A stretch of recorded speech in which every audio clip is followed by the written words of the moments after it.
Weekly Science News. 안녕하세요. 한 주간의 주요 국내 과학 소식을 전해드리는 위클리 사이언스 뉴스입니다. 오늘은 2020년 1월 넷째 주 국내 과학 소식을 준비했습니다. 한국천문연구원에서 발표한 소식으로 영상을 시작하겠습니다.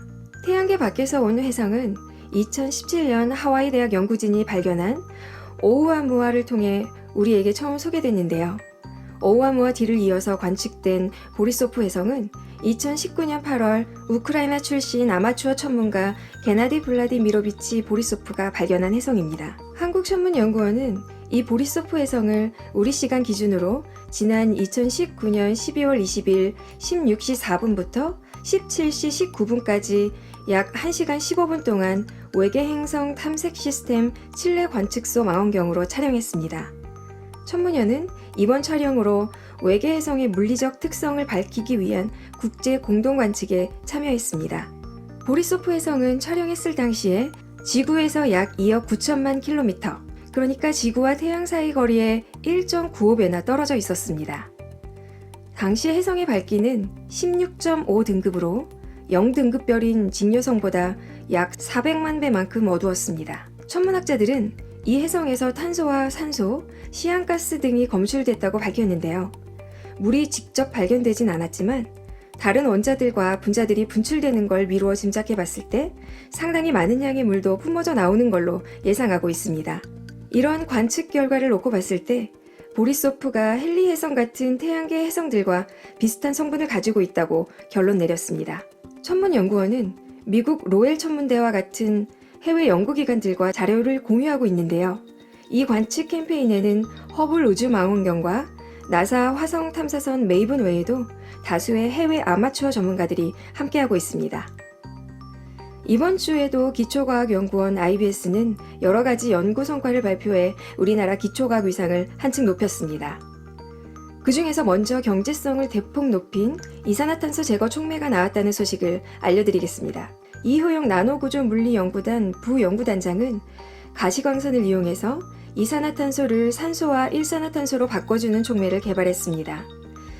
이 촉매는 가시광선을 이용해 화학 반응을 일으키는 방식이기 때문에 실내에서도 사용이 가능한 것이 특징인데요.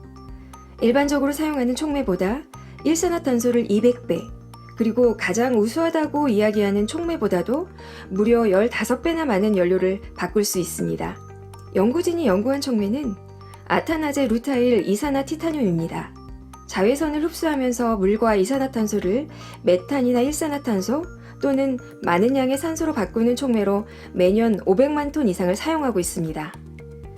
연구진은 이 촉매에서 이탄화제 결정을 환원해서 가시광선으로 작동하는 촉매 비결정 아타나제 결정 루타일 이산화 티타늄 제조에 성공했습니다. 이 촉매는 메탄 없이 일산화탄소만 생산할 수 있는 것이 특징입니다. 논문 저자 이름을 따서 이효영의 블루 이산화 티타늄이라고 이름 붙였습니다. 여기에 텅스텐 산화물과 은을 도핑해서 하이브리드 촉매까지 만들어서 높은 효율을 이끌어냈습니다. 연구 결과는 화학 재료 분야 세계적인 권위지인 Materials Today지에 1월 3일 온라인 게재됐습니다. IBS의 두 번째 소식은 빛으로 공간 기억 능력을 향상하는 기술을 개발했다는 소식입니다. 허원도 인지 및 사회성 연구단 사회성 뇌과학 그룹 초빙 연구위원과 신희섭 단장 그리고 이상규 연구위원 연구팀은 머리에 빛을 비춰서 뇌신경 세포의 칼슘 농도를 조절해서 공간 기억 능력을 향상하는 빛침습 기술을 개발했습니다. 세포가 제 기능을 수행하려면 세포 안의 칼슘 농도를 적절하게 조절해야 하는데요. 칼슘이 부족해지면 인지장애, 심장 부정맥 등 다양한 질환이 생길 수 있기 때문입니다.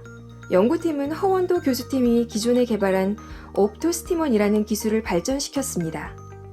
이 기술은 세포에 빛을 비춰 세포 내 칼슘 농도를 조절하는 기술인데요.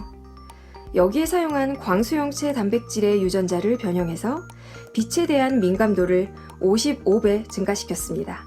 이 기술의 이름은 몬스티몬이라고 정했습니다. 이 기술을 이용해서 살아있는 쥐 머리에 수술 없이 손전등 정도 강도의 빛을 비췄더니 뇌신경 세포 속의 칼슘 농도가 많아지면서 공간 기억 능력이 높아지는 걸 확인했습니다.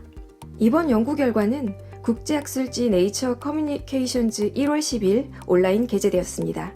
IBS는 이외에 다차원 탄소재료 연구단에서 그리핀의 층수 및 적층 순서를 제어할 수 있는 새로운 금속 기판을 설계하고 반도체의 특성을 가진 단결정 다층 그래핀을 합성했다는 연구 결과도 발표했습니다.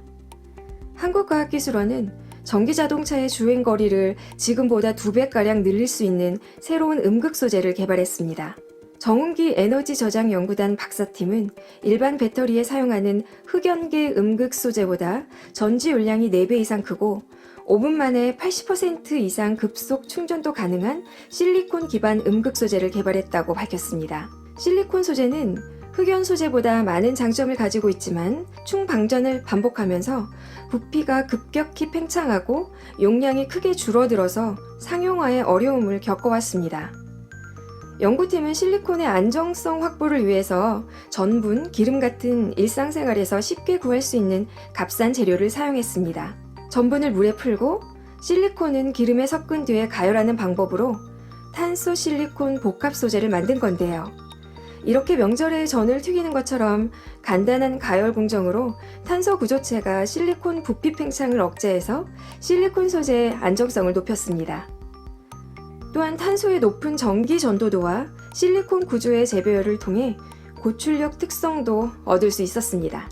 이번 연구 결과는 나노기술 분야 국제저널인 나노레터스 최신호에 게재됐습니다. 마지막 소식은 한국한의학연구원 소식입니다. 동의보감에 기재된 백강잠의 추출물이 파킨슨병을 억제한다는 사실과 그 작용 기전을 규명한 연구 결과를 발표했습니다. 백강잠은 누에나방의 유충인 누에가 흰가루병에 걸려 몸이 굳어 죽은 것을 말린 약재입니다. 박건혁 한약자원연구센터 연구팀은 백강잠의 효능이 적혀있는 동의보감 탕액변 충부에 주목했습니다. 이 고문서에는 백강잠은 중풍, 간질 등 뇌신경계 질환의 치료제로 사용한다고 기록되어 있는데요. 이 내용을 과학적으로 입증하려고 파킨슨병을 유발한 동물에게 백강잠 추출물을 투여하는 동물 실험을 진행했습니다. 그러자 파킨슨병 운동장애 개선 효과가 확실하게 나타났고 신경세포의 항산화 효소인 글루타티온이 최대 3배 정도 회복하는 것도 확인했습니다. 연구팀은 앞으로 충부 약재가 다양한 질환에 활용될 수 있도록 지속적인 연구에 매진할 거라고 밝혔습니다. 이번 주 위클리 사이언스 뉴스는 여기까지입니다. 위클리 사이언스 뉴스는 매주 월요일 오전 8시에 업로드됩니다. 구독, 좋아요, 알람 설정 잊지 마세요. 숨어있는 과학 소식에 대한 제보도 받으니까 댓글도 남겨주시기 바랍니다. 시청해주셔서 감사합니다. 그럼 다음 시간까지 늘 행복하세요.